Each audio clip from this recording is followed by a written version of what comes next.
Okay. Okay, let's start.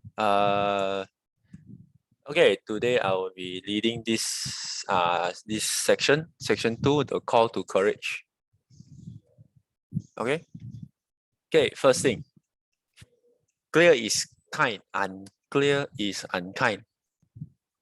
This okay, not to please take note, is say kind, not not pain and not harm and unharm. All right. Every time when we talk about facts, it's most probably always have some hurts in the fact lah. And when we talk about facts, it's better to be talked in a clear fact, clear cut, because whenever you go unclear, it means that you are how say you either you wanted to avoid all those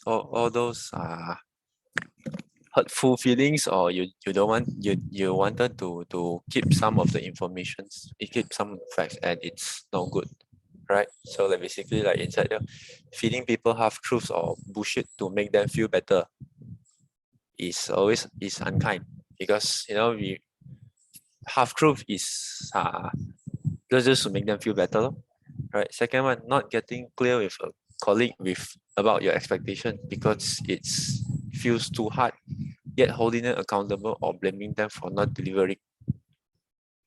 Because too hard. And third one, talking about people rather than to them straight, rather than talk to them the issue is also not good. Clear? Oh, okay, let me just interrupt a bit. Yeah, sure. Okay, you will notice one thing lah. This one actually very much tie into inward mindset or outward mindset. Okay, it connects.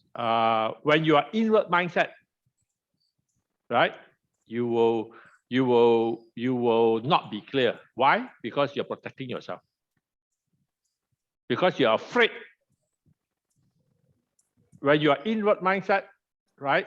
You afraid of offending people. You are afraid of people having reaction towards you. So that's why you want to avoid. That's why it's inward mindset. You think about your own safety. Inward mindset. You understand your own safety, and that's why you don't want. But when you're outward mindset, you're thinking about the other person.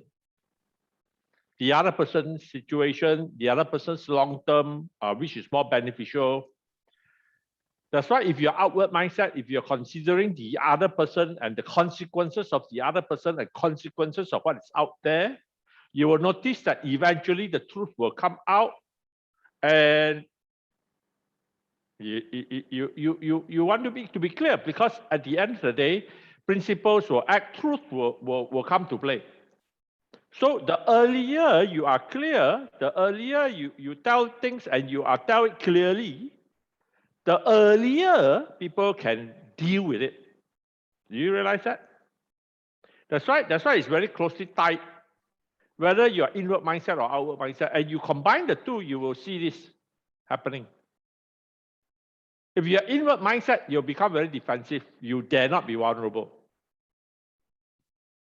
Because you are more you overly focus on personal danger, inward mindset.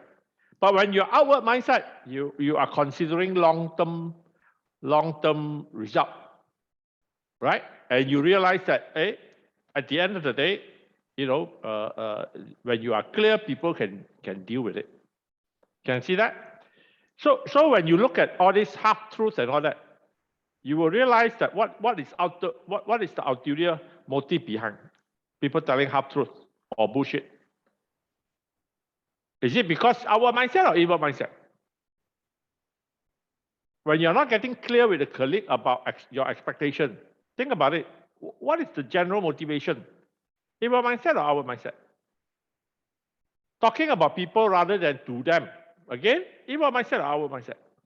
Can you see that? I hope you can see how the two tie together. Yes, yes.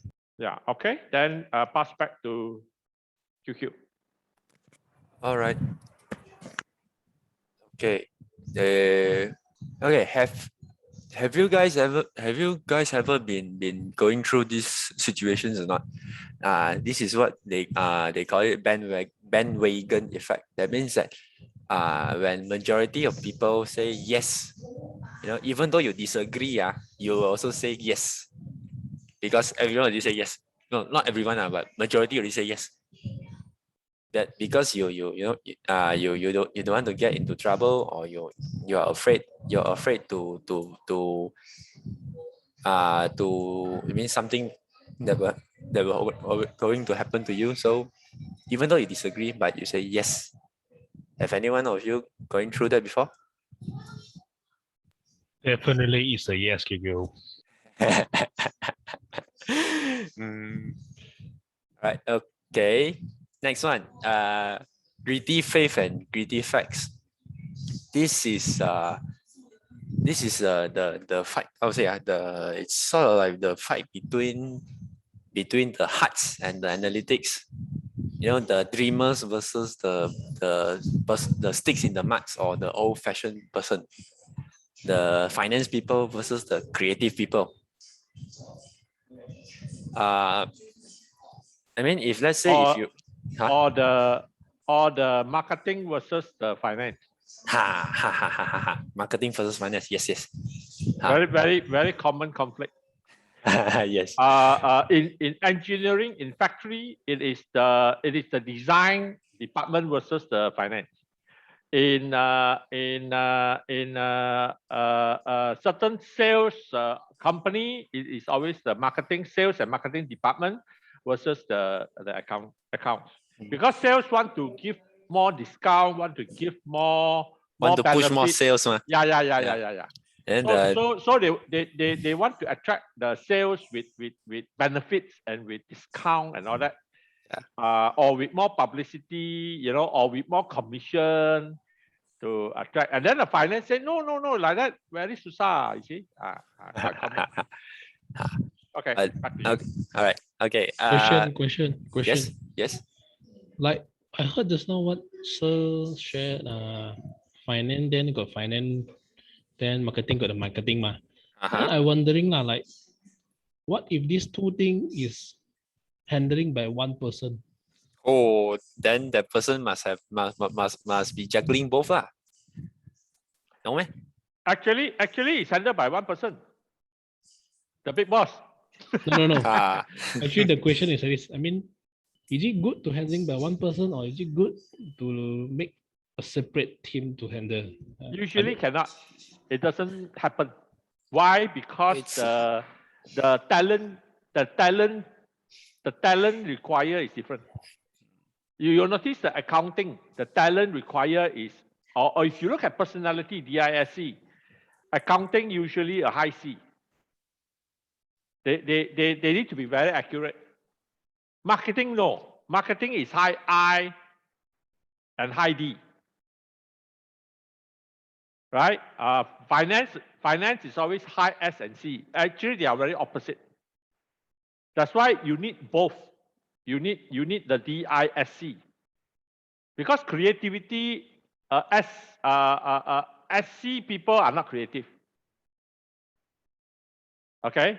I people are very creative. ID people are very creative. Yeah, well, if small company, you will notice that the person will tend to incline towards one side. Either they neglect accounting. Actually, for EIB, for instance, for EIB, the company Elizabeth is running, we have a problem. Our finance really sucks. Always lose money. Why? Because no finance. Nobody to go and tie the wallet. Last time when Agnes helping, Agnes tie. Agnes tell Elizabeth no. So Elizabeth, because Agnes at the time was SC ma. So Elizabeth, Agnes will tell Elizabeth, no, cannot spend, don't have money to spend, cannot spend. Now, Agnes is gone. Priscilla dare not. So now our finance is really messed up. Why? Because Elizabeth is a creative person. So she keep thinking, oh, wow, when you do this, it is not very helpful. Or wow, it will be very beneficial. So keep spending. Now, no money to pay. Got big problem already. Our finance got big problem. But we grow. So many new ideas, we grow. But actually, financial problem. Now, when you are a small company, take EIB for instance, right? If the big boss don't have somebody that is the other side to balance, I can tell you the company will lean towards one side and eventually there's a big hole. Like right now, EIB finance got a big hole. So now I am stepping in and I have to behave like a C. I have a C, but not very good C, but I have to behave like a C. So now I press Priscilla for details. And I'm pressing Priscilla to tell Priscilla, this one pay, this one don't pay, this one pay, this one don't pay.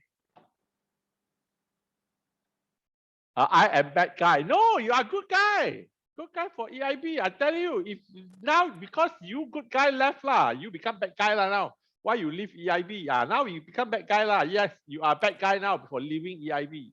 Ouch. No. It's a good example. Which is why no, you can't. Very seldom you have a balanced person. Very seldom, and then you cannot excel. You cannot excel in creativity and finance at the same time. Very difficult. Very rare to have a person like that. Okay, does that answer your question, Yvonne? Not my question, Master. Why become you want a teaser? You very naughty answer. Oh, yeah, your question, but Yvonne say for small companies, sometimes no finance, so marketing need to plan the fund. So I'm answering to that, ma. So Hey, that one is you from say you Yvonne, want say what? You want say me marketing, so I just spend I very envy. I very envy. Sir, but I'm high D and I, but I'm in finance. That's why you very charm, no? Hey, wait lah, sir. Sufai may not know what is DISC. Sufai, do you know what is that? Sufai don't know what is DISC. You need to help her a bit. Then she don't know what we are talking. Sufai will have to come to me to do that. Oh, you know? Okay. Then good. Sufai knows. Otherwise, we keep say high C, high S. Then okay. Sufai, you can try. Okay. You can try. Use internet to check and see. DISC. Sufai, go online. There are free DISC assessment. Go online and do under Tony Robbins. Okay, Tony Robbins have a free DISC assessment. Go in, look for the free assessment, go and do it, and then they will send you the report. Very good, Tony Robbins one, very good. Okay, back to you. All right. You or anybody else with question? All right. So you guys should know if let's say you're an idealist person, you you lose that credibility and trust because you are that person who always have a lot of ideas, but then you don't have that reality check. So that's why you always lose that trust and credibility, because any ideas you say out, people will like can show one or can work one or not. But because it's an idea, you are that idealist person, you like to think a lot of whole new ideas, or you think all those ideas, new ideas, and then if let's say you are the one who is the reality checker, you are the one who always do reality checks, and you are very good at that.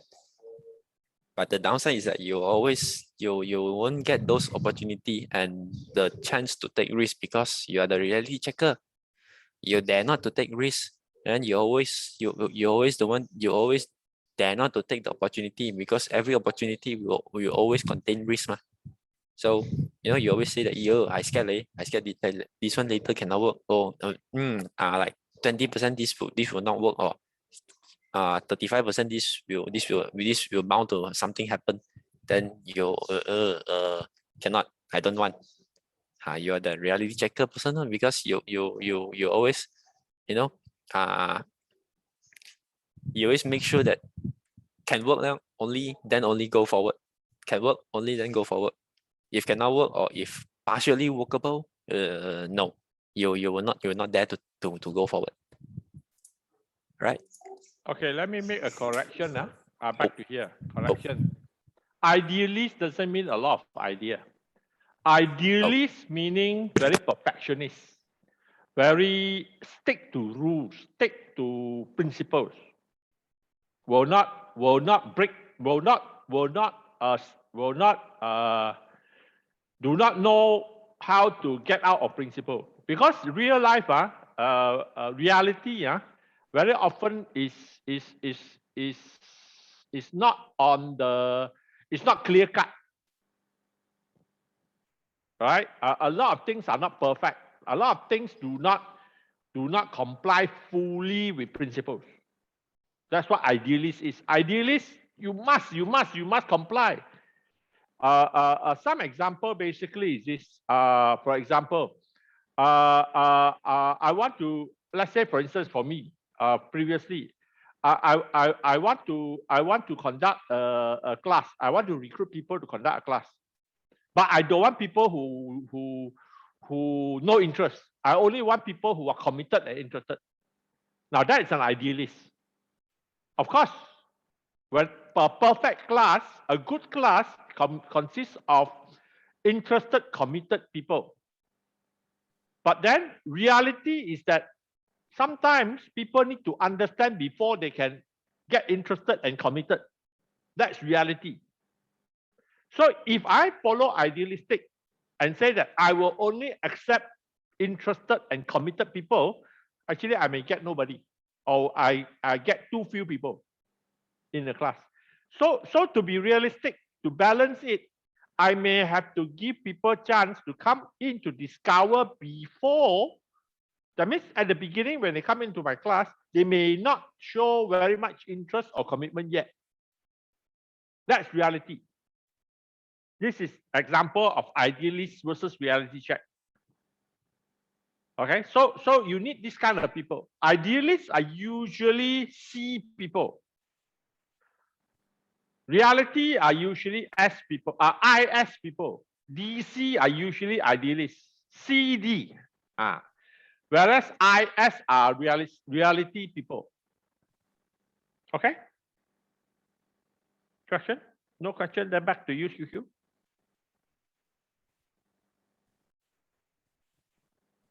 Okay. Oops. Never mind, don't worry, a bit of English problem. You have to check dictionary next time. Yeah. No, because I always thought ideally is supposed to be a person who the imaginative person. No. That's why the word is ideal, not idea. Oh. Ideal. Ideal is a person who follow principles strictly. Idea is idea. The extra L makes a difference. So a person with a lot of idea is an idea person. Whereas a person who's ideal is not. That's why English very thorough. English spelling also very thorough. Just the extra L, the meaning totally changed. Yeah. Don't worry. All right. That's why English, you have to be English at. Yeah. All right. Okay, so these are one of the quotes by the Jim Collins. It was actually told by this person called Stockdale. What's the name now? Stockdale. Admiral Jim Stockdale. He said that this is a very important lesson. You must never confuse faith that you will prevail in the end, which you can never afford to lose, with the discipline to confront the most brutal facts of your current reality, whatever they might be. I mean, it's okay if you are optimistic, but then also you need to have a certain amount of realistic. It's okay if you are a realistic person and you can hold a bit of optimistic. You know, try learn to balance between both. I mean, it doesn't have to be 50-50. It can be like 70-30 or 80-20. But then again, you know, try hard because different person, different ratio. So it's okay if let's say if optimistic is higher than realistic or realistic is higher than optimistic. Any question? Okay. Do you understand the Stockdale quote? Very important, Stockdale quote. Don't really understand actually. Oh, don't really understand. Okay, very important to know that faith, fact and faith does not contradict. This is very important for us to understand. A lot of people think that faith means I have very little fact, that's why I need a lot of faith. No. No. In fact, faith without fact is foolishness. Okay? Faith without fact is foolishness. Fact without faith, right, is fear and the loss of opportunity.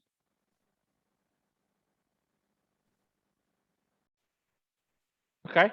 Now, the problem actually is when you have fact, but then you have peer pressure. That means majority. You see, there are cases where you have facts, but because of pressure from others, right? Then you couldn't make it. That's why you need faith. Faith is when you put faith in fact despite external pressure. That's why faith is basically faith is the conviction you have. And you cannot have blind conviction. Conviction without understanding is foolishness, is dumb. It means that you haven't done your due diligence. You simply naive people place faith without fact. Stupid people, right, look at that fact and throw it away. Do you see? I hope you all can catch. That's why in life you both need faith and fact. Fact without faith, actually you're throwing away. You're stupid. You found a fact, but you are not willing. So you're stupid. Okay? Faith without fact is foolish. Simply, it's like a person simply like, never mind lah, have faith. That's foolishness. It's laziness. Actually, it's foolishness that is a result of laziness. I hope you all can catch. I know out there we all think that faith means very little fact. That's why we need so much faith. False. That's a false mindset, thinking. No. Faith, you see, that's why faith, like for me, for instance, right? My religious faith is based on fact. I will tell you very clearly.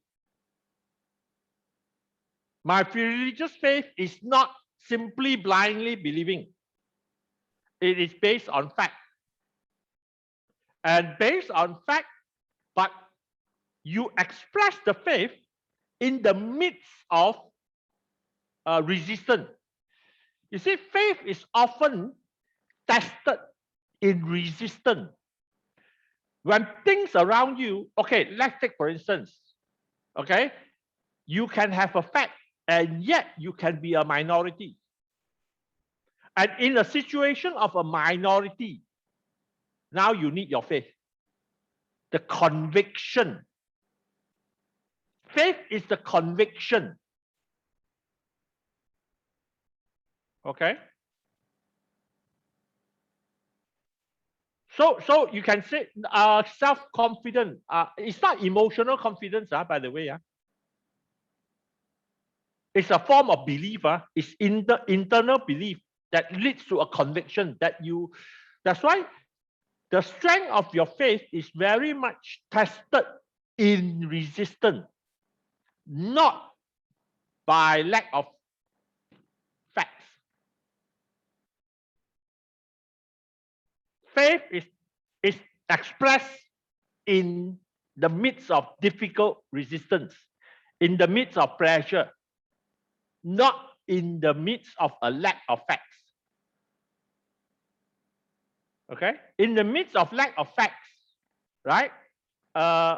You can still express faith, right? You can still. Let's say in a situation where there's lack of facts, right?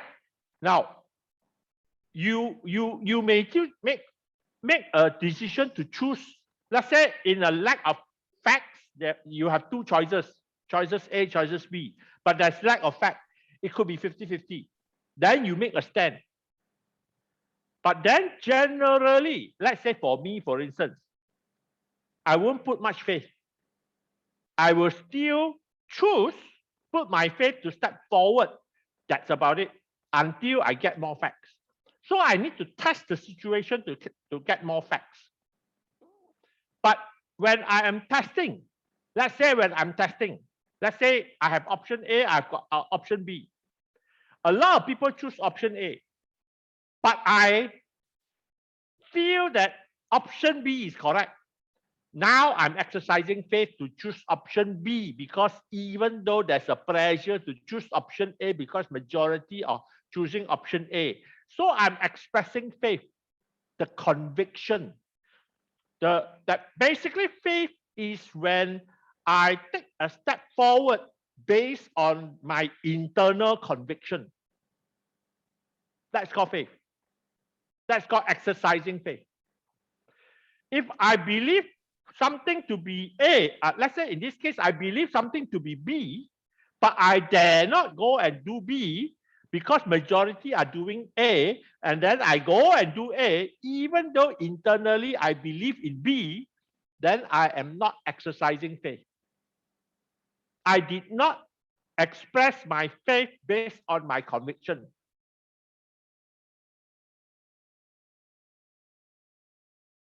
Can I understand?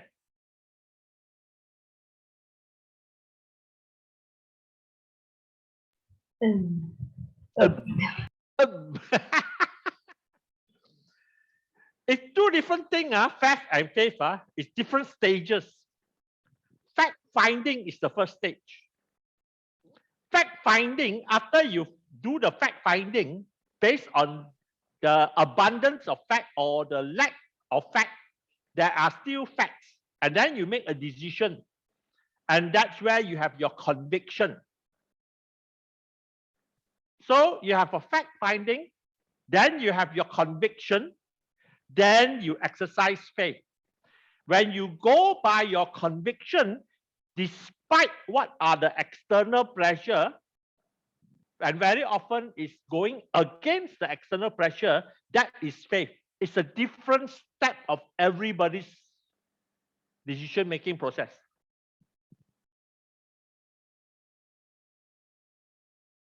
Faith is it can say the part that just before you take action.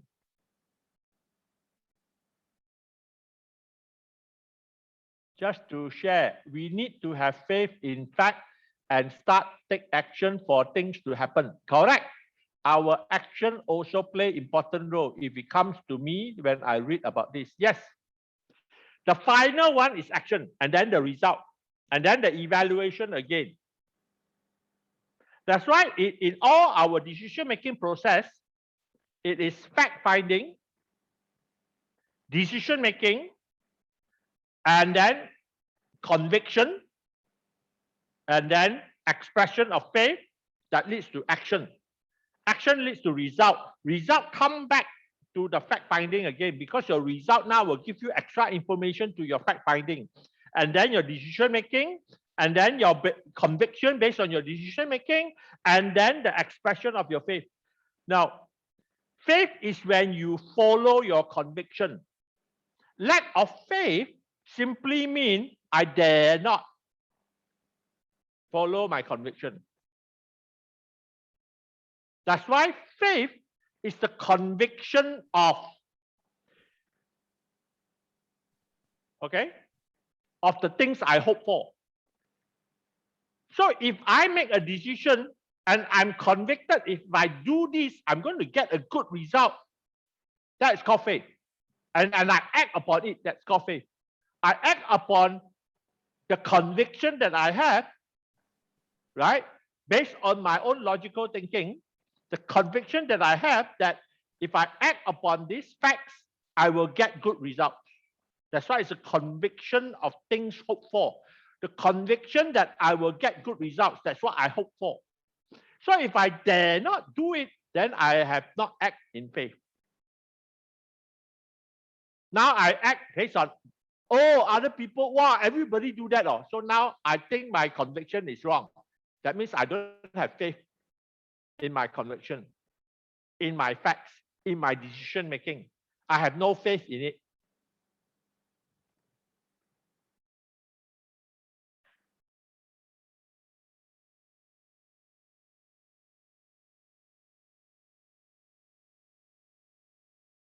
Cannot. You need Yeah, I can understand. Thanks, sir.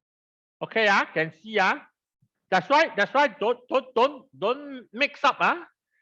Faith doesn't mean no facts.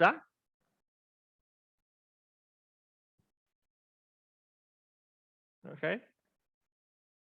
Faith is how strong you dare to proceed with what you know and what you believe, despite external resistance.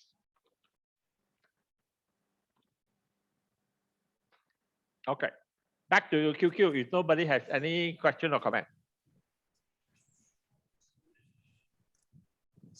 Well, like they shouldn't put a little gritty faith and gritty facts. Actually, So- faith requires a lot of courage. Facts is only neutral one. It's nothing.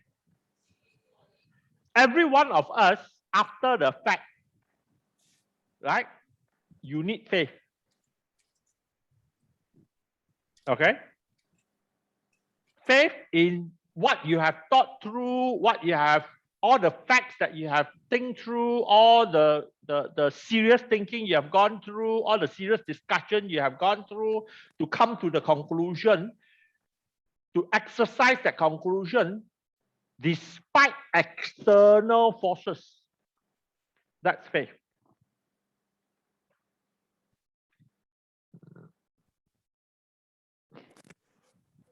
Okay. Usually reaction is not faith. Reaction, you are complying with external forces. You let the external force push you. You let your emotion push you rather than let your facts and your conviction push you. Your conviction basically is when you have thought through everything, discussed through, and you come to a clear conclusion, logical conclusion, or rational conclusion, even though external forces seems to say otherwise. Okay. Never mind. These are things you all will learn. Never mind. Okay. Now you're learning. Mm. It's okay. That's why you need courage. Faith needs a lot of courage, by the way. Faith is a courage thing. That's why faith can be vulnerable because a lot of risk. Exercising faith can be risky. That's why it somehow attached to vulnerability. All right. Okay. Any more questions before we move on? No. All right. Okay. Okay. Fear. Okay, so basically when we are in fear, it's how to say, or when we are in fear, or when we are in this how to say, when our physical body is in any kind of harmful situation or dangerous situation, or we will always be like, protecting ourselves, right? We will always be defending ourselves. So fear is also the same. So whenever we are in fear, we'll always be like, sort of protecting ourselves through all those excuses, or mostly excuses, like let's say I'm not enough, or if I'm honest with them about what's happening, they'll think less of me, or maybe even use it against me, or no way am I going to be honest about this, no one else does it, why do I have to put myself out there? Or something like, yeah, screw them, I don't see them being honest about what scares them, and they got plenty of issues, or it's actually their issue and shortcomings that make me act this way, this is their fault, and they are trying to blame me. Or even the last one, in fact, now that I'm thinking about it, I'm actually better than them. That's a bit too much. It's this is sort of like the armor, you assemble armor so to protect yourself, to protect from the fear going to creep into your mindset. But then this is one of the quotes by Joseph Campbell. He says that the cave you fear to enter holds the treasure you seek. So what is the Okay, treasure? back. This one. Back one more. Oh. Now, if you read this, think about the proactive, reactive. Can you see the connection? Can you see the similarity?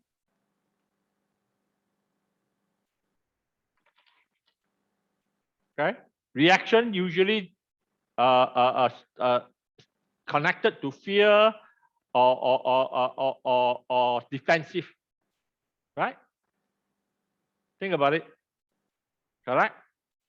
Or inward mindset. They're all connected. That's why different book, different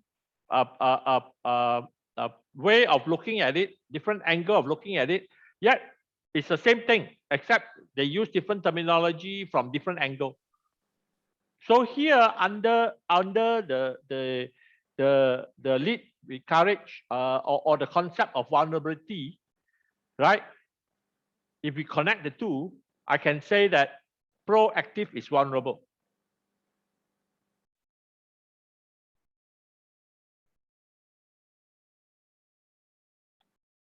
Can see that? Can you all connect proactivity and vulnerability? Can see? Or rather proactivity and grumbling with vulnerability, can see? Because remember, proactive means take responsibility.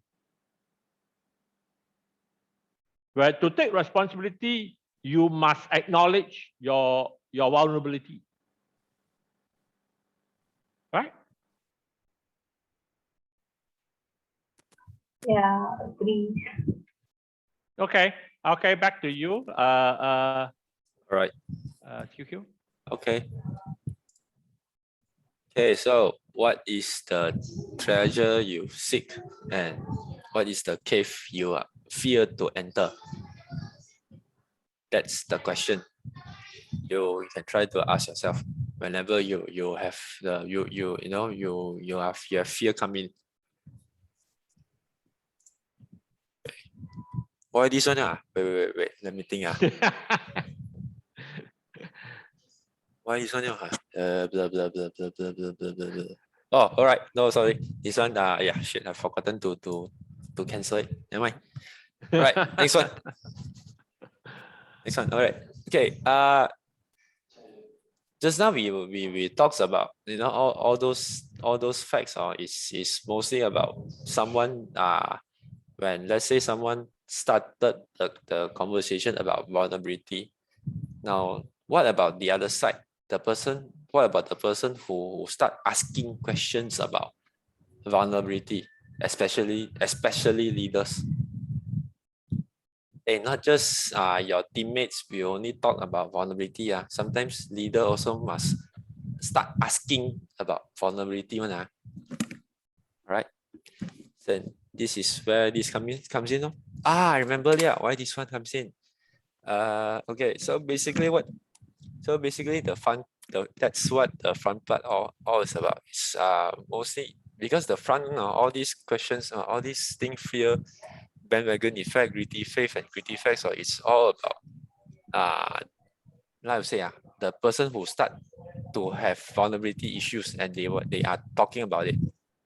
But Brené Brown, she doesn't just stop there only. She also tackle on the other side as well, the leader's part. Or basically the person who asking the questions about vulnerability. And this is where it comes in. No? So when leaders asking this, when leader saw something wrong, sees a problem sees a problem in the team, and when he or she started to poke around, and then poke around or start to take time to talk about it, get the team together and then talk about these issues. That's where later on all these facts will come in. No? So this one of the I think page what this one. Find the courage. Before I also forgotten this one is page what? Yeah.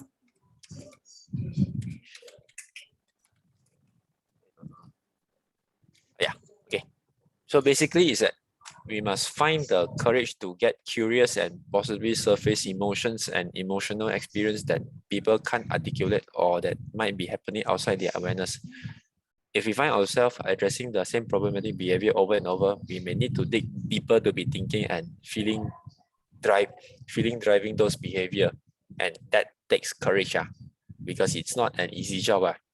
When you start digging deeper into the problem. Questions?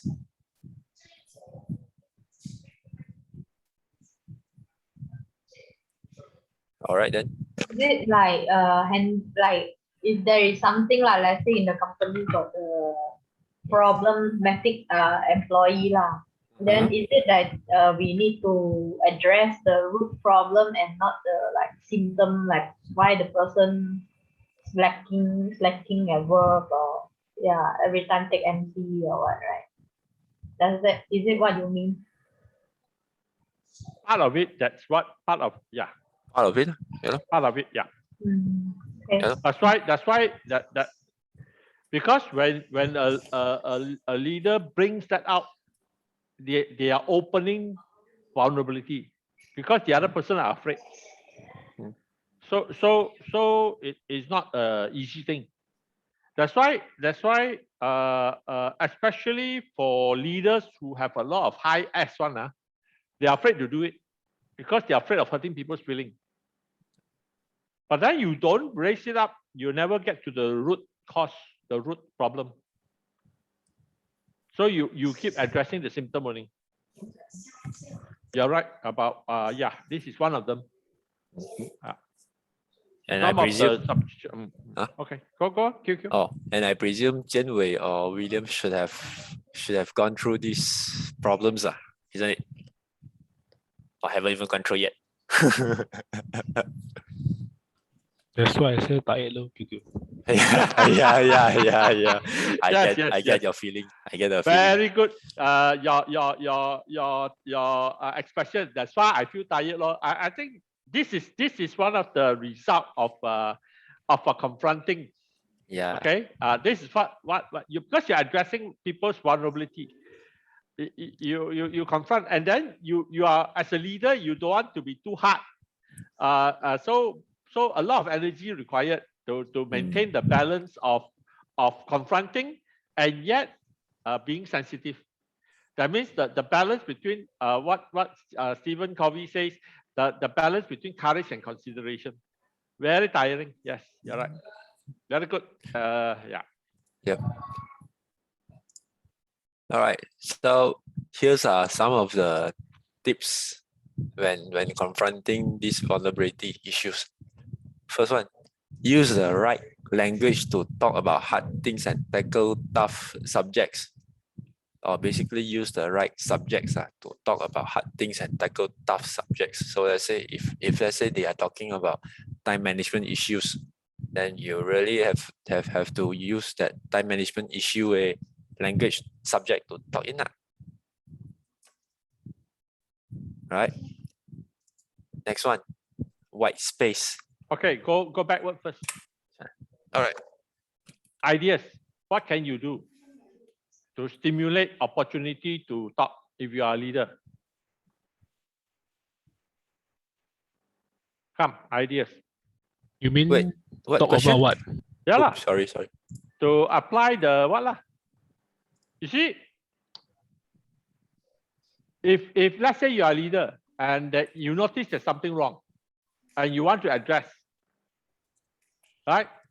It's much harder to go to the person, okay, I want to see you. Wow, the fellow shake already the leg. Right? You know that day, you like that. Oh. That's my approach. That is Edmund Tan's approach. But that's why now I want to ask your ideas. What are some ways you can do it which is less threatening? Because you have to be, as a leader, if you want to deal with it, you have to be sensitive to people's vulnerability. And when you suddenly open, wow, the fella, no, it's not like that. They become very defensive, very common. I'm not like that one. Right? Or the person shut up, keep quiet. And then don't say. And then it's the whole conversation is one-sided. At the end of the day, you don't even know what's happening, whether the person got it or not. All the flow is yes, man, yes. Anonymous feedback card, okay. But if you're anonymous, then how are you going to deal with the thing? How do you know that the person get the feedback, understand it? For me, just a bit of sharing. Last time I worked at the spa, I have a mentor. There is a colleague who always come to work and sleep. So my mentor, one day he asked he showed compassion for him, trying to understand his situation now. Then to get into the root problem, why he every day come to work and then he just sleep in front of everyone, just sleep at his workplace like that, snoring also, don't even care. So he tried to have compassion for him and try to hear him out. So apparently the colleague of mine, he have a very low salary, not enough to cover his expenses, so he has to work part-time at night and I have to continue working freelance job until maybe early in the morning and then come to work, continue to work like that. Then the company, he feel undervalued because he have a diploma from a overseas university and then the company pay him low salary. So to show this one, maybe to understand the person first, then only can get into the root problem. Good. How? Just some ideas. How? For me, when I become a leader in something, usually my attitude very laid back.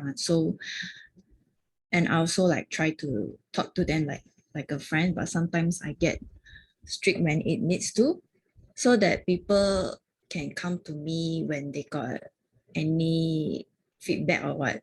So first off, I would bring them to talk privately. Then start off by saying that maybe this is a one-on-one feedback. So we are learning from each other. So feel free to, I'm also wanting to ask your feedback about me as well. So I will talk about their strength and then go with their weakness. Then hear if there is anything we can improve on or not about the weakness. Yeah. Okay. Okay, good. Set up certain how to say can say set up a program lah. Yeah lah. In this case, it's a feedback. You early already say, okay, there is this one-to-one time that you can give feedback, for instance. Okay, good. If you are a leader, worthwhile at the beginning. Okay, tell them about a channel in which they can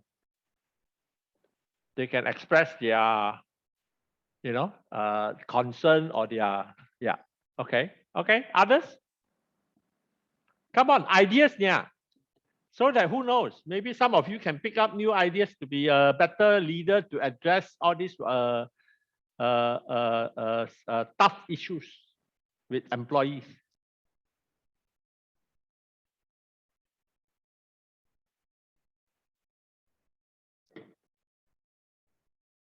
Hey, suddenly everyone silent. Seriously, no idea. Oh. Actually, after a while, I also feel that how so you always did one, the way you did one, like just ask them, meet them privately one-to-one, and yeah, depend. I think instead of using very how to say, very angry way, or maybe we can use like friendship, use friend. It's like friend or family way, and direct lah. Let the person know what is the problem. I this one is what I did, you know what I did, and this is what make me very tired lah. How to say, I didn't see this work very well, but I'm not sure where is the problem there. It's like, you know, they didn't. I cannot say they didn't take what I said directly to them, or maybe they don't feel it. Maybe I also don't know sometimes. But I still feel direct confront is very good. It's like straight away let the person know what is the problem and what is the expectation. I feel all this is come in with one big package one. The technique that we want to use, we need to let them know clearly what we expect from them before we can confront them. For me, it's like a big package one. The idea we should come with big package one is like everything together one, holistically one. It's like beforehand, we need to state clearly what is the expectation from them. And in between, if anything happen, the right language is, for me, is direct to the point, using the expectation of you using the KPI and direct straight to them. Then the way you can choose, the way is either you don't want to you don't show your emotional too angry or what, later people scared you. But if you don't too angry, also it's a problem. This is very one.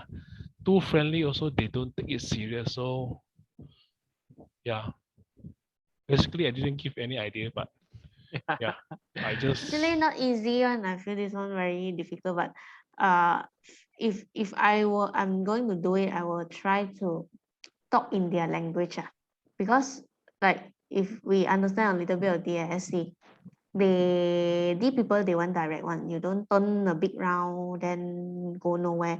So this is what I will apply a little bit. Then I usually will have a few key pointers before I need to confront. So at the end, the person can also understand. Then and at the how to say, we need to show care than telling you all this confronting is because we care. Otherwise, why we bother? This is what I think lah. Then it's just that the way to deliver will need to adapt to their style a bit. But ultimately, it's because care and also don't want to have these consequences of bad things keep on happening lah. Are there things you can do before that so that when the time required that for you to confront, it become easier?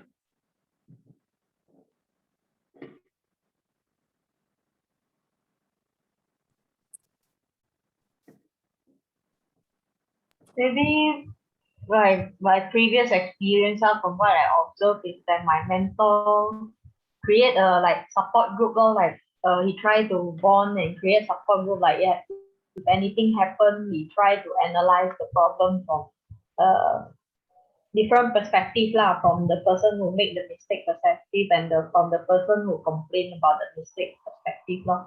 Then try to create a support group that so that it won't be like one-sided like that lah. So when the time comes, like eventually we move as a team like that lah. I don't know whether Let me ask a question. Do you think it's easier to confront when there is certain friendship established already? Certain lah, not too much For me, I think it's easier lah because the hard feeling sometimes we tend to let go easily lah compared to like if we don't have the friendship, then maybe some people might keep the feeling, the hard feeling, and then when you try to talk to the person again, the person might not want to listen. Yeah, from based on my perspective lah, because there is once I think my mentor said something quite offensive to me lah. But because of the friendship and the support that he gave, then I can tend to be able to this one more let go and continue lah to listen to his opinion and advice. For me is no, because if let's say I'm the one confronting the issue to my workers, let's say one of my workers that I've been know him for quite a while and we are quite friendly together. I mean, if I'm the one talking, I will assume that because we have really have this level of friendship, he can take it. But turns out it's not, because the expectation is different for me and him. So that's why friendship doesn't mean you have friendship doesn't mean that he can take the tough subjects.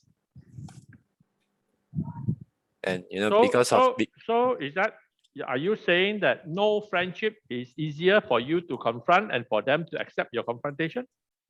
Because not say no friendship at all, but lesser friendship means that it's much easier to to spit it out, to talk about it. So you're not saying no friendship lah. You're only saying some friendship. Friendship lah. But too much friendship become problem lah. Yeah, too much friendship become problem. Because I once did it, and my worker after that, from that onwards, wow, no more, man. Chit chat a little bit also hard lah. For me, it's different a bit lah. For me, it's like confronting and friendship should be two separate things lah for me lah. If I want to confront, then I will take this issue to confront. Let's put aside all the friendship, but take this issue with the expectation, the early expectation, and everything we say before, or maybe the company policy or any blah blah blah that we decided before.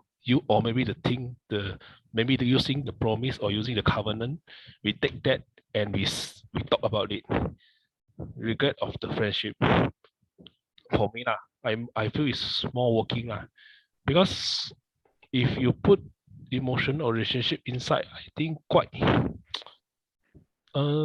shouldn't be related lah. For me lah, it's like two different things lah.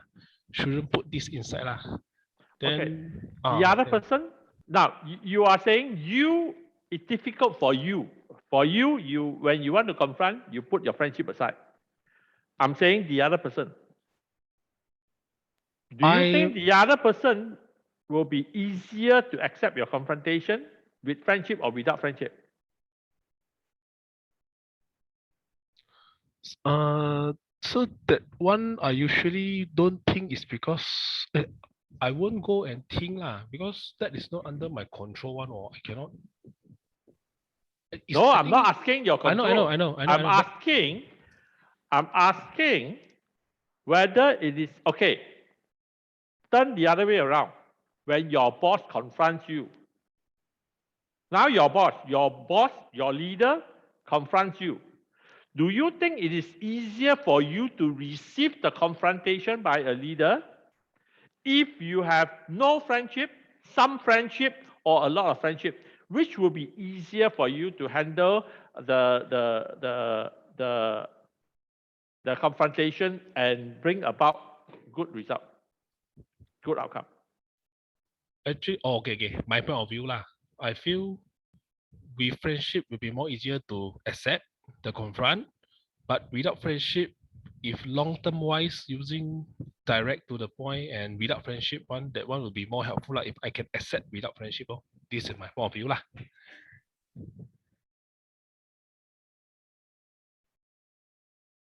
Friendship can only accept, but for me, I don't think will it serious and really, I don't know, won't so big impact lah.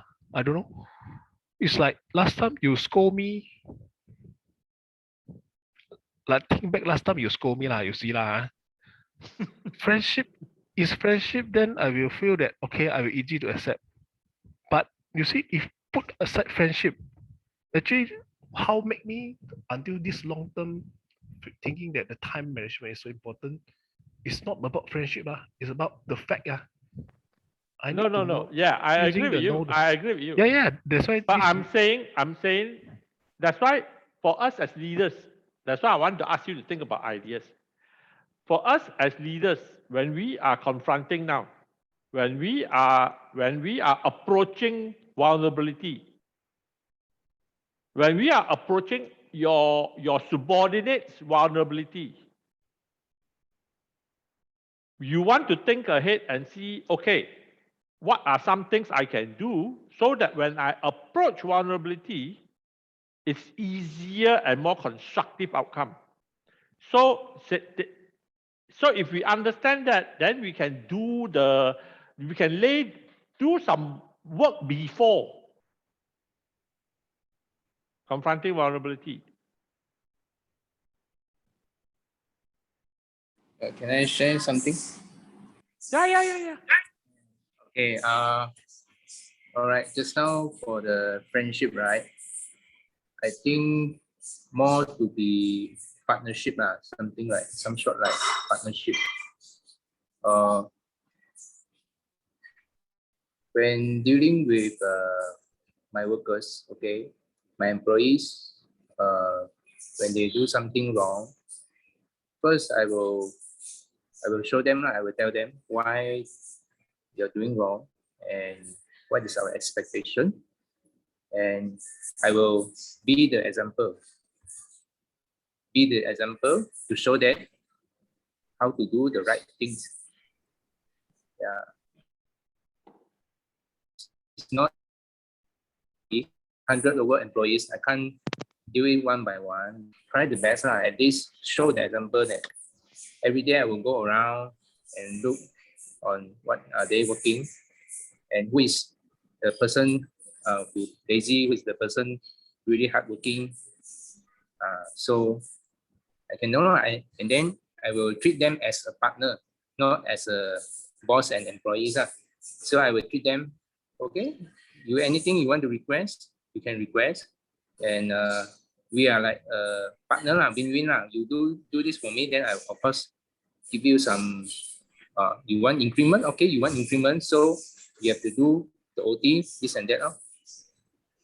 So instead of friendship, more to partnership, win-win, and then what we can do before that, before confronting them, is be the example, building the trust with them, and do together with them. Whatever we can do, we do it together with them.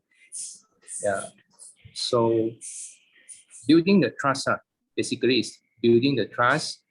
Then only they are open up. They can be vulnerable vulnerable to each other. That's what I think. Yeah. Okay, good. The key there is building the trust. So again, very good. You all already got the point. Now, ideas. How do you build the trust? That's why I'm getting you all to come up with practical. Show the example and sacrifice our time, our energy. Of course, during this COVID time, during MCO, company sacrifice first. We pay all the salary, even though you are not working, but we pay all the salary. Okay, so this is sacrificial. Okay, then now turn back. Now everyone can work already. So now we ask you to pay back. How do you want to pay back? Okay, company request you to do OT without additional pay. Will you willing to do or not? You can choose. I give you to choose. Some willing to do, some not willing to do. Okay, those willing to do, I give them extra rewards, extra increment or whatever. And then those don't want to do, okay, later on the consequences, they will know. No increment or whatever. Later on, they will know. This is like something like win-win. Okay, good. These are some good personal example. I'm surprised. None of you mentioned social function. I'm very surprised. Maybe my problem, maybe I didn't teach you all to go for social function. They need to see you off work. That means they need to see you situation where you are not their boss and you are their peers. Oh, the one, very awkward one. Oh. No, it's not awkward. You have to get through that you're not awkward because you are a human being and they are human beings. Last time we did once or twice, but then the awkwardness is there, and then after that no more already. Who awkward? They awkward or you awkward? They. They awkward. So you didn't persist. Actually, you should persist. Persist until they see you play and let go and play. Very important. See Yvonne, see? What? Now you see Yvonne. Sometimes I don't want to go out with my boss outside work. Yeah, well, you see, this is also the boss problem. If you maintain like that, let me say this, if you maintain like that, do you think you dare to be vulnerable to your boss, Yvonne?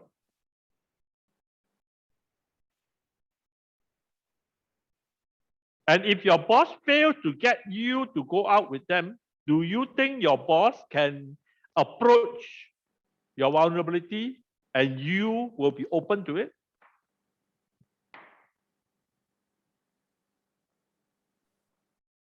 Do you think you can? Do you think you can reduce the gap between you and your boss so that you can now be honest with each other? But for me, I feel like off work means off work. I don't want to relate it to my boss. It's not because like I don't want to. It's not because like the boss is not good or not charismatic. It's that just don't want to think about that work. But you're supposed. That's why you can be still with your boss and not be work. Okay, let me ask you a question. Okay, let me ask you a question. Some of you will not be able to answer this. Some of you will be able. I think everybody in this group will have different answer. Okay. Whenever you are in my class and in YMAT class, right? So there is this certain gap between you and me, correct? Because I'm your teacher, you are the student. So you have this gap, and so there is this fear of being vulnerable to me, or there's this resistance of being vulnerable. But some of you totally don't have that resistance to be vulnerable anymore. Not all of you, some of you have the gap. Some of you, the gap is still very big. But some of you, the gap is almost gone, Example, very good example is Jian Wei and Agnes. Why? Do you, Jian Wei, I ask you, you answer me, when outside of class and during, let's say, in the frisbee field or whatever, right? Is the gap small until almost gone? Just, I don't know, got gap man, no gap, it's like. Okay, very good. I'm glad you say no gap. Why? But yet you can differentiate, but in a class, okay, you maintain a gap, correct? A small amount of gap. Or no gap also in class. Sometimes in serious thing, of course, there will be a gap lah. Okay. Serious thing is like, Can you see now why I'm using Jian Wei as an example? Is Jian Wei already past the vulnerability stage, the fear of vulnerability with me stage? And the reason is because, actually, honestly, when I look back, the reason is because we have gone through a lot of, one of the key is actually playing frisbee. I believe play frisbee, because in the frisbee field, right, Jian Wei beat me, like when running around can beat me, trash me, and I have no problem, even though I'm the teacher, but in the field we are equal. So that reduces the fear of vulnerability. Always go for social event.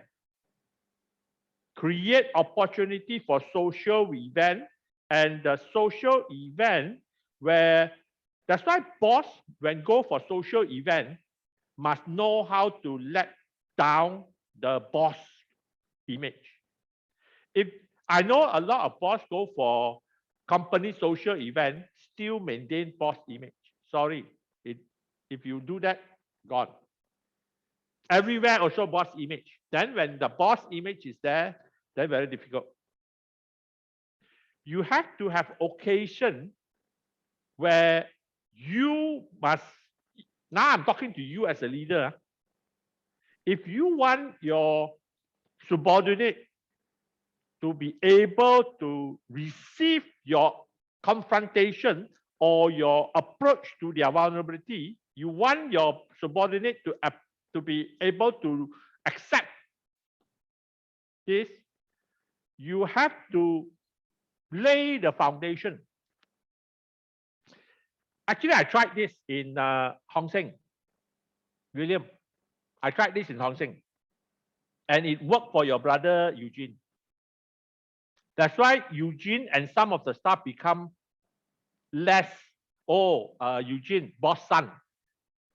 No, there's less of that. Why? Because in the court, in the badminton court, Eugene get trash, and yet Eugene no problem. So they begin to recognize, hey, okay, boss son also equal. Okay, so when Eugene approach and confront certain vulnerability, they are more open to talk, because a certain level of friendship, but they are not friends. They are only social event. You can say almost like acquaintance. There is a need for you, if you are a leader. Let me encourage you this. If you are a leader, okay, you need social event with your subordinate. If you want to build the foundation in which you can approach your subordinate and in a vulnerable situation. This is how the mindset. Yeah, sports event really help, but it doesn't only have to be sports. Which is why a lot of occasion we will think about karaoke for people who like to sing, bowling, you have to change. Badminton for those who like to play badminton, holiday, you know, holiday together lah, a drink night lah. Everybody go and have a drink and you know, or jogging or hiking . A lot of people fail to recognize the benefit of all these external social, so-called social activity. It is extremely powerful. Okay, extremely powerful. Build that with your subordinate. That's my encouragement for you. And then you will see a difference later on when we, but not too close. Too close depends on if the person, if the person recognize, okay, serious is serious, fun is fun. If the person can accept that, good, then that's the best. Like QQ say, some cannot. Okay, then cannot. But no level of friendship, no level of acquaintance is no good. Some level of acquaintance is good. High level of friendship depends. Some can take it, some really cannot take it. Okay, this is my thinking for you, only my thought. But for you, keep thinking about it. If you are going to aspire to be leaders, this is something you have to deal with. Sir, last time before MCO, we can go out lah. Now these 2 years, MCO, I also no idea. Oh yeah, tougher. Of course. It gets very much tougher without MCO. I mean with MCO. Cannot. Yeah, lockdown very difficult. Yes, you're right. Board game. Online board game maybe. Yeah, well, that's why I asked you all for ideas. You have to be creative. Okay, QQ, we have to move on. Sorry, take a bit longer for you all to try to crack your head to think about this. No worries, it's good. All right, next one, white space. It's basically keeps a lot of space in the conversation.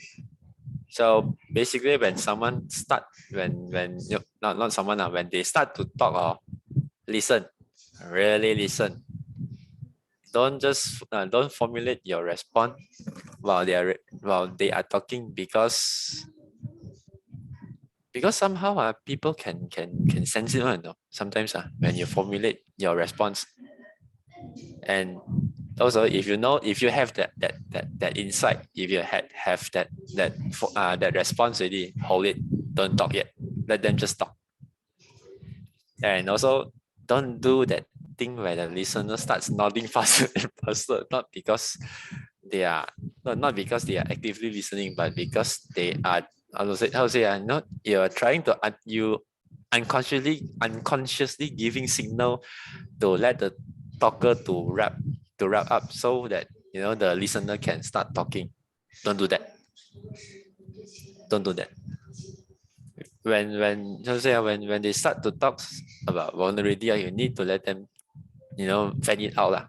You need to let them talk it out. You need to let them fan it out, so that the person who is really listening makes them feel like, wow, they really listen. They are really listen to my talk, to the shit that I'm throwing it out. All right. Questions? Any questions? Is it possible to go to the other extreme? Yeah, also.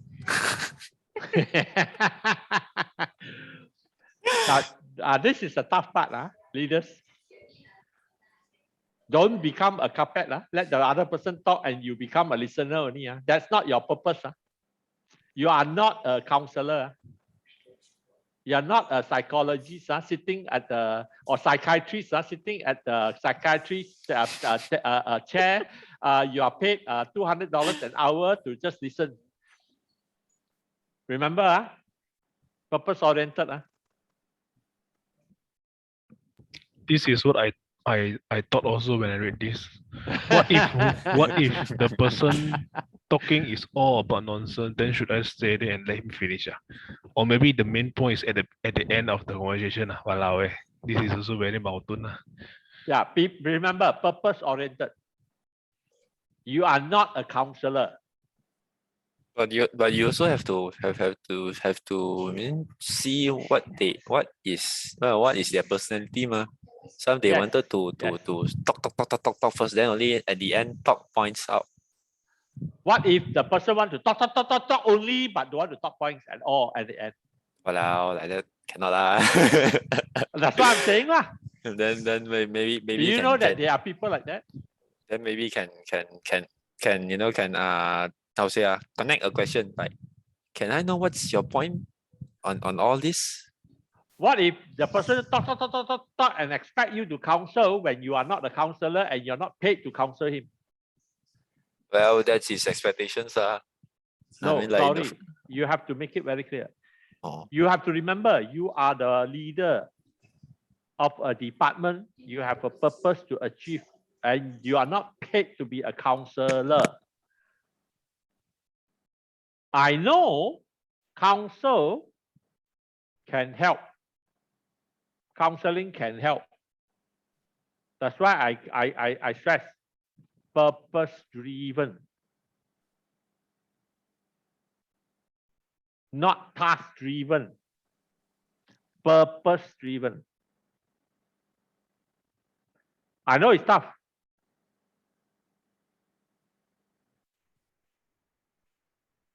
Okay? No clear-cut solution. If you open the door and become a counselor, then every time come to work, the floor wants you to listen as a counselor. How? So every day you do counseling. You pay him and then yet you do counseling. Understand what I'm saying? Yes. Yeah. You have to set some boundaries. I think have to set some boundaries.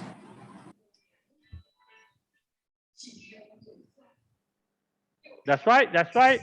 I only can say one word: purpose driven. Hey, sorry, just add one more thing. What if this person, we just talked about this thing last week, example, previous week, we just talked about it, and this person repeat the same question, same problem again. Walao, I tell you, this is where the diet come from, I tell you. It seems like the previous week, what we just try to change them, what we just try to encourage them is useless because they didn't take it into their brain at all. They are human like this. Yeah. I agree. There are some people who wants you to listen, but doesn't want to solve the problem. Because when you listen, you give him the attention. He feel good, he's getting the attention that nobody give him. So the attention that you are giving him meets certain emotional need, but doesn't solve the problem. Do you understand what I'm saying?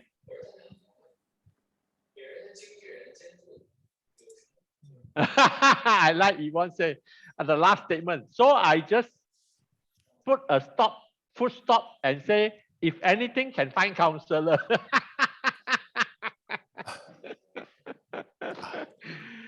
Hey, what if our company don't have counselor? Then how? Sir, can I give your contact number? Ask them call you. Nobody there. The other day, one of my Dr. Lai, the GH psychiatrist, recommended somebody to come and call me and arrange for a counseling appointment. Arranged already on the last minute, just a few hours before the counseling session, the person called and said, "Oh, I canceled the appointment."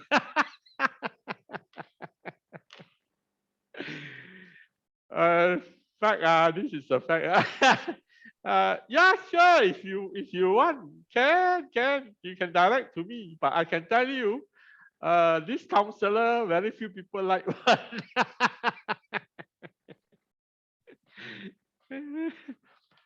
But having said that, again, I quickly go to my statement.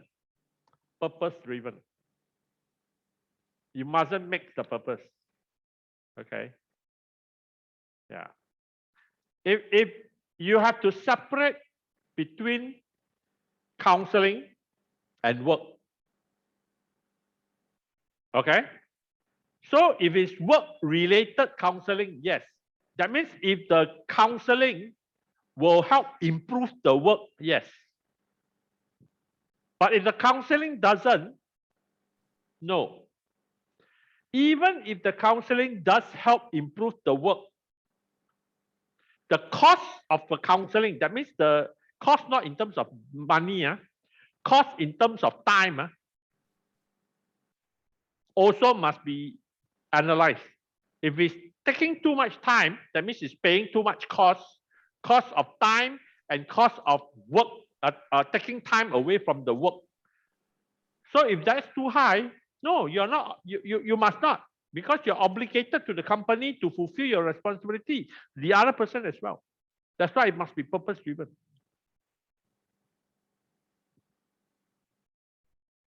So as far as this, what is called white space, remember, think in context of your situation and be purpose driven.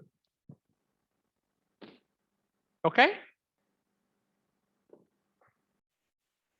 Ken? Yep, can. No easy answer. No easy Yep. answer. Apparently no Okay, easy answer. QQ. Yes. Okay. All right. Next one. Okay. If let's say you are going through, you are rambling through all this vulnerability, and their behavior are starting to go overboard or not okay. That's where boundaries came in, right? So for example, like I know this is a quite tough conversations. Being angry is okay. Yelling is not okay. Or some of the thing like, I know we are tired and stressed. This has been a long meeting. By being frustrated is okay. Interrupting people and rolling your eyes is not okay. Or even I appreciate the passion around these different opinions and ideas. The emotion is okay. Passive aggressive comments and put downs are not okay. So basically, boundaries, when when something goes way too far ahead, or not going in any purpose anymore, boundaries, you have to set it back then. Okay, any questions? Nope. Okay. All right. What if they don't follow the boundaries? They always break the rules. Hello. Then will be no deal. First warning, second warning, set. Yeah, first warning, second warning, set lah. I mean, the boundaries is already open up lah. If they still wanted to break their boundaries, what I mean, how to settle that? If let's say if they wanted to breaks these boundaries. That's why in the HR law there is this first warning, second warning, then set. This is to protect the employer as well. Because the employee did not fulfill the responsibility within their boundary. Yeah.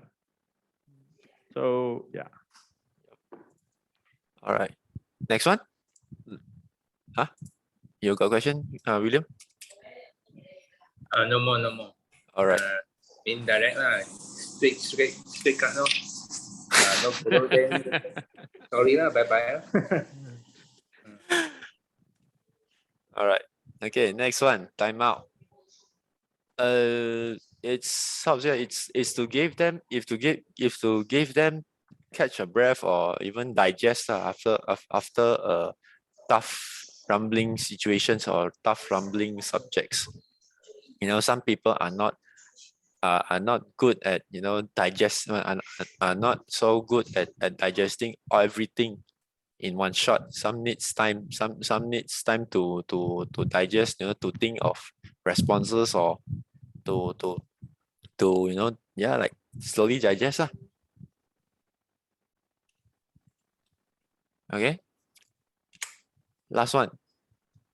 Remember, emotions, as a leader, it's not our jobs to own others people emotion or take responsibility to control their behavior, their emotions, because in the end, emotion, how they respond, how they control, how their feelings, how they feel is entirely up to them. We are not there to control. They are not, they are human, they are not robots.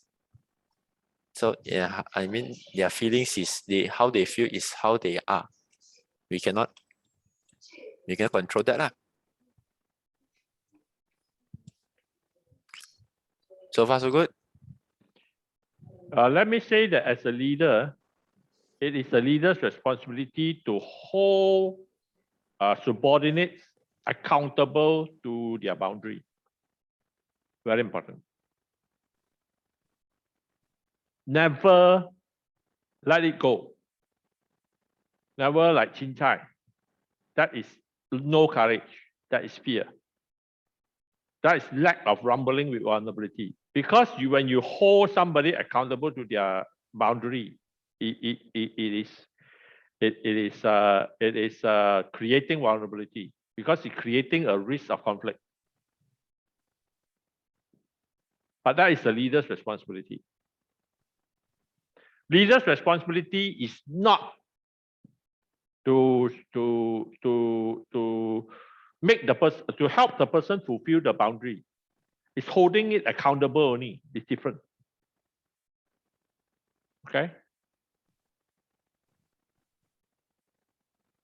Sometimes you have to ignore the person's feeling, the person's reaction. Ignore. No choice. Huh?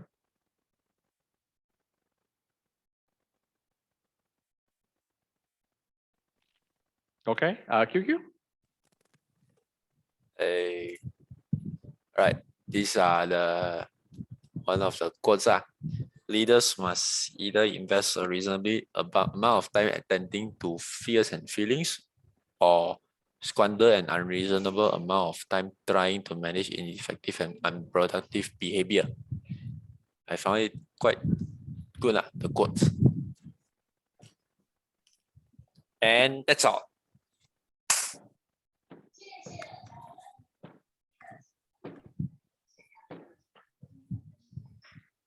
Actually, this in a bigger company, this is what HR does.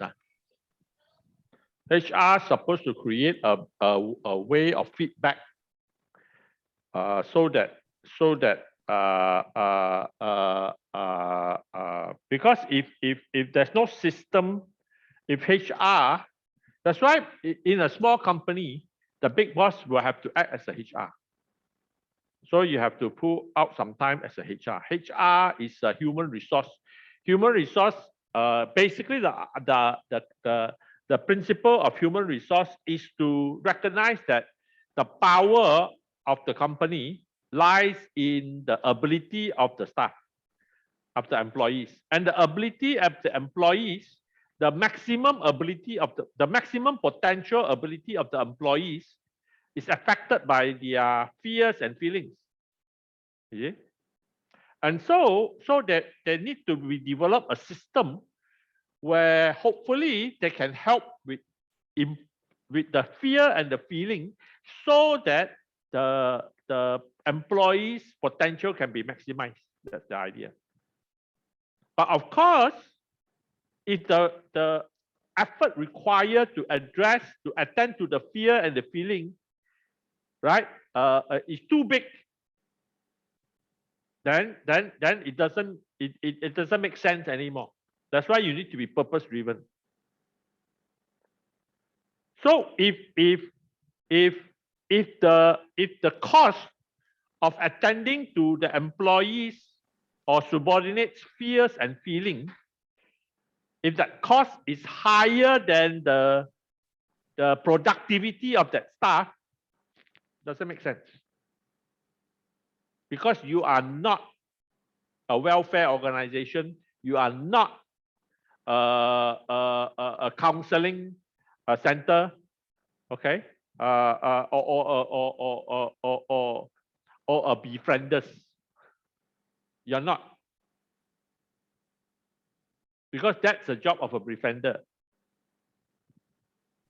Okay, that's why purpose driven again.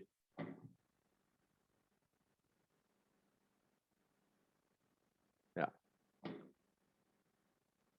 Okay, very good.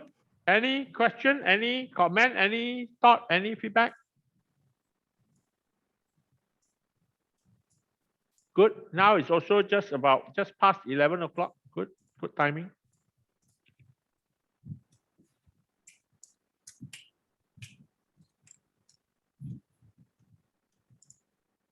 Any question?